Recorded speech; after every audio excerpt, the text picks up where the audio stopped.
Praise the Lord. आप सबको जय मसीह की। मैं परमेश्वर का धन्यवाद देता हूँ एक बार फिर से कि परमेश्वर ने मौका दिया, समय दिया कि उसके जीवित वचन के ऊपर हम मनन करें। मैं आपका दोस्त पास्टर राज मैसी एक और संदेश लेकर आपके सम्मुख उपस्थित हूँ।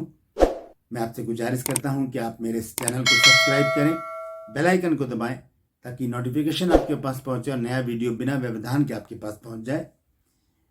मेरे वीडियोस को लाइक कीजिए, शेयर कीजिए और कमेंट सेक्शन में आकर मुझे ज़रूर बताइए कि आपको मेरा प्रयास कैसा लग रहा है। आज एक विशेष संदेश मैं लेकर आया हूँ। यह हम सब के लिए बहुत ज़रूरी है और मैं आपसे निवेदन करता हूँ कि इस पूरे संदेश को आप ज़रूर सुनिए।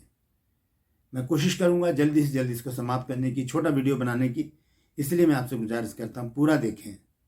गुजारिश है मेरी, पूरा देखें क्योंकि बहुत ही महत्वपूर्ण आज का संदेश है। आइए एक छोटी सी प्रार्थना करते हैं, उसके बाद हम आज के संदेश को शुरू करेंगे। जीवित और महान दयालु पिता परमेश्वर, मैं तेरा धन्यवाद देता हूँ आज के सुंदर समय के लिए तूने दिया है प्रभु जी। आज के प्रभु जी इस संदेश को, इस वचन को शेयर करने में मेरी मदद सहायता कर। मेरे होठों को, मेरे दिल दिमाग को छूकर ब्लेस कर। मेरी आत्मा और मेरा शरीर तेरे ही कब्जे में रहे ताकि बोलने वाला मनुष्य नहीं बल्कि तेरा आत्मा हो। धन्यवाद देता हूँ प्रभु सभी लोगों के लिए जो इस समय इस वीडियो को देख रहे हैं, सुन रहे हैं प्रभु। मैं इन सभी के ऊपर प्रभु तेरी आशीष खोलता हूँ प्रभु जी। हर एक को आशीषित कर, हर एक की रोग बीमारी को, चिंता परेशानी को अपने सामर्थ्य नाम के द्वारा दूर कर। प्रभु यीशु के नाम से मांगता हूँ, आमीन। Praise the Lord. तो मैं आपसे गुजारिश करता हूँ कि यदि आप कोई प्रार्थना कराना चाहते हैं, यदि आपका कोई विषय है तो कमेंट सेक्शन में लिख दीजिए। हो सके तो अपना फ़ोन नंबर लिख दीजिए, मैं आपको फ़ोन करूँगा, आपके लिए प्रार्थना करेंगे और परमेश्वर ज़रूर आपके जीवन में काम करेंगे। हालेलुया। तो आज का जो संदेश है वो बहुत छोटा सा है लेकिन बहुत महत्वपूर्ण ये शिक्षा है। हम संसार में रहते हुए बहुत सारे दुख उठाते हैं, बहुत सारी समस्याएं हमारे जीवन में होती हैं, चिंताएं होती हैं, क्लेश होते हैं, दुख होते हैं। तो ऐसी परिस्थिति में हमें किस प्रकार से अपने जीवन को व्यतीत करना चाहिए। दुख की बात कर रहा हूं आज मैं। दुख हम सबके जीवन में होते हैं। एक छोटी सी कहानी मैं शेयर करूंगा, उसके बाद हम आगे चलेंगे। एक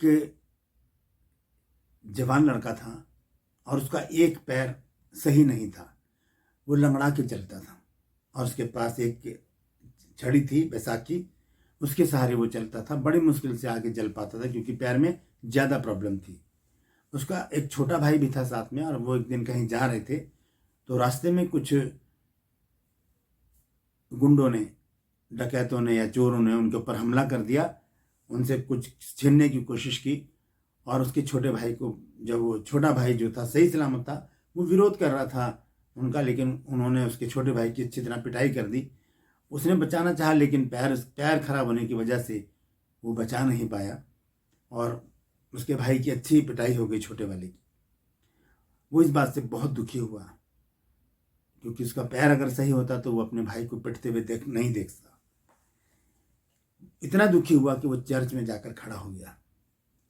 चर्च में जाकर उसने कहा परमेश्वर से, प्रभु यीशु मसीह से बातचीत करके कहा कि मैं जन्म से इस पैर से खराब हूं। आज मैं इतना लाचार हो गया कि मैं अपने छोटे भाई को भी बचा नहीं पाया। मेरे को क्यों ऐसा बनाया आपने। और वो रोने लगा कि मुझे अब नहीं जीना, मुझे ये जीवन नहीं चाहिए। जब मैं किसी का सहारा नहीं बन सकता, किसी की मदद नहीं कर सकता, किसी को बचा नहीं सकता, तो मैं जी कर क्या करूँगा। उसने ये बातें बोली ही थी कि इतने में उसके कान में आवाज़ आई कि परमेश्वर, मैं तेरा धन्यवाद देता हूँ कि तूने मुझे जीवित रखा। उस भाई ने जब उस आवाज़ को सुना और उस जगह मुड़कर देखा जहाँ से आवाज़ आई थी, उसके बराबर में ही एक व्यक्ति था जिसके दोनों पैर नहीं थे और वो परमेश्वर को धन्यवाद दे रहा था। हम परमेश्वर को धन्यवाद देना ना छोड़ें। दुख आते हैं जीवन में, परेशानियां आती हैं, हर परेशानी का हल है। यदि हमारे जीवन में दुख है तो हम किसी ऐसे व्यक्ति से मिलें जो हमसे भी ज़्यादा दुखी है, हमसे भी ज़्यादा दुखी है। इस भाई का एक पैर खराब था, वो फिर भी प्रभु से लड़ाई कर रहा है।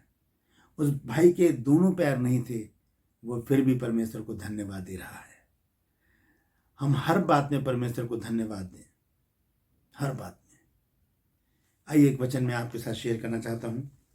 रोमियो की पत्री 8 अध्याय और उसका 28 पद। यहाँ पर इस प्रकार से लिखा है, और हम जानते हैं कि जो लोग परमेश्वर से प्रेम रखते हैं उनके लिए सब बातें मिलकर भलाई ही को उत्पन्न करती हैं, अर्थात उन्हीं के लिए जो उसकी इच्छा के अनुसार बुलाए हुए हैं। सारी बातें मिलकर भलाई को उत्पन्न करती हैं। यदि हमारे जीवन में कोई दुख आया है तो इसका मतलब परमेश्वर की भलाई है इसमें। हम रास्ते में जा रहे हैं, घर से निकले हैं कहीं जाने के लिए और ठोकर खाकर गिर पड़े, घुटने में चोट लग गई, हम वापस घर आ गए। हम बहुत किलसते हैं कि इतना क्यों हो गया ऐसा, मुझे बहुत ज़रूरी काम से जाना था। लेकिन हो सकता है कि परमेश्वर ने किसी बड़ी दुर्घटना से हमको बचा लिया, एक छोटी सी दुर्घटना में बदल के। कई बार हम कहते हैं कि आज मैं घर गिरते गिरते बचा, और कई बार हम सुनते हैं कि एक व्यक्ति गिरा और मर गया। तो बचाने वाला तो परमेश्वर है। हमारे जीवन में दुख बहुत हो सकते हैं, लेकिन हमसे भी ज्यादा दुखी लोग संसार में हैं। हम उनके दुख को देखें तो अपने दुख को भूल जाएंगे। अगर हमारा दुख इतना बड़ा है, हम इतने बड़े वाले दुख वाले के पास बैठ जाएं, हमारा दुख हमें छोटा सा नजर आएगा। हमारा दुख हमें छोटा नजर आएगा। जैसे उस भाई का एक पैर खराब था लेकिन दूसरे के दोनों पैर नहीं थे। जिसका एक पैर खराब था उसको अपना दुख कितना छोटा नजर आया होगा उस समय। ऐसे ही हम भी अगर ऐसे विचार रखें तो हम कभी भी परमेश्वर से नहीं लड़ेंगे अपनी कमियों में।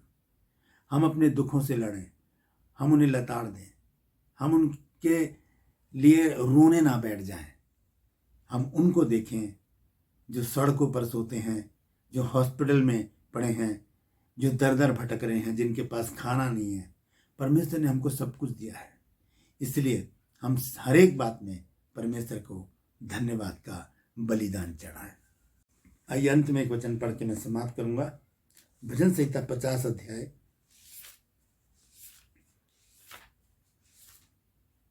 और उसका 23 पद। धन्यवाद के बलिदान का चढ़ाने वाला मेरी महिमा करता है, और जो अपना चरित्र उत्तम रखता है उसको मैं परमेश्वर का किया हुआ उद्धार दिखाऊंगा।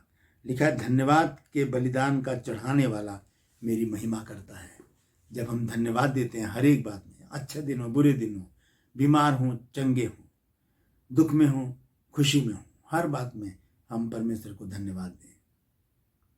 क्योंकि संत पौलुस ने कहा है फिलिप्पियों 4:4 में, प्रभु में सदा आनंदित रहो। मैं फिर कहता हूँ आनंदित रहो। इसका मतलब है हम बीमार भी हैं तब भी आनंदित रहें, हम दुख में हैं तब भी आनंदित रहें, हम कमी घटी में हैं तब भी आनंदित रहें, हमारा नुकसान हो गया तब भी आनंदित रहें, क्योंकि सब बातें मिलकर भलाई को उत्पन्न करती हैं। परमेश्वर हमें कभी भी छोड़ता नहीं है। अपने दुखों को छोटा दुख जाने और उन बड़े दुख वालों को देखें जो हमसे ज्यादा दुखी हैं, हमसे ज्यादा दुखी हैं। हालेलुया।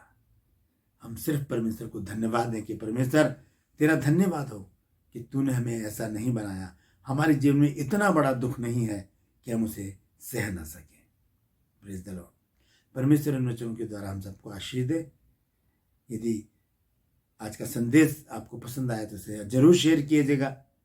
मेरे इस चैनल को सब्सक्राइब कीजिए, बेल आइकन को दबाइए ताकि नोटिफिकेशन आपके पास पहुंचे और नया वीडियो बिना व्यवधान के आपके पास पहुंच जाए। मेरी वीडियोस को लाइक कीजिए, शेयर कीजिए और कमेंट सेक्शन में आकर ज़रूर बताइए कि आपको मेरा प्रयास कैसा लग रहा है। आज के लिए बस इतना ही। कल एक और नए वीडियो के साथ आपके सम्मुख उपस्थित होऊंगा। तब तक के लिए मुझे इजाज़त दीजिए। Praise the Lord.